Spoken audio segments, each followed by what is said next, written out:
Good morning. Welcome to MktMetrics Morning. I'm Doug Gale. I'll be your host today.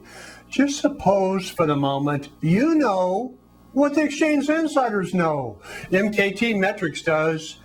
It's important for you to know what the specialists and market makers are currently doing with their inventory. What do you say we take a look? We begin Wednesday's trading by examining the Dow, and we notice that the Dow trend remains in an uptrend. Today's reading 71% versus 61% the previous day. Dow momentum rising 16% versus 10%. Dow volatility rising negative 124 versus negative 210. Dow 50-day net change rising negative 1760 versus negative 2308. Let's take a deeper look into what the smart money is currently doing with their inventory. As we look closely, we notice that the exchange insiders inventory is rising. Today's reading negative 0.05% versus negative 0.08% the previous day. Institutional money flow rising 38% versus 22% the previous day. Institutional demand rising 38.48% versus 33.09%. Institutional inventory rising 51% versus 43.38%. Institutional accumulation distribution trend rose to a negative 12% versus negative 0.27% the previous day. Wednesday's trading highlights, as I view them, are as follows. Oil slides below $68 a barrel and weaker demand worries is today's market mover. Economy down on housing slump and worst financial crisis in 70 years.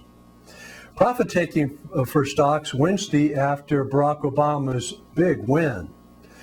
DIA, Dow 30 Exchange Traded Fund, had an 8-day reading 89.91 versus 21-day reading moving average of 89.68, which gave us a net difference of positive for the first time 0.23% versus negative 0.97% the previous day.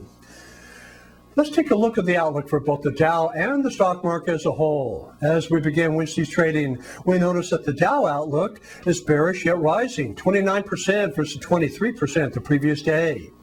Stock market outlook bearish yet rising, 40.3% versus 34.4%. The Dow Jones Industrial Average has a probability of closing up Wednesday of 47%. However, this may be somewhat muted by the fact that Diamond's DIA, Dow 30 Exchange Traded Fund, has a probability of closing up Wednesday of only 3%. Well, last night's next day's advanced market decisions, we published our trading ideas on the day, but we have no trading ideas to report the results from the previous day's activities because of the election. So we'll pick up where we last left off tonight and tomorrow. I'm Doug Gale, not always right, just very seldom wrong. Please visit me daily, MktMetrics.com. Be sure to read the blog, trading ideas in the evening, stock market forecasts in the morning. You may even want to sign up for a 14-day free trial. Check out the content. It's what all the traders are talking about on Wall Street. Well, we're approaching 9:30. You take care. Good luck and good trading today.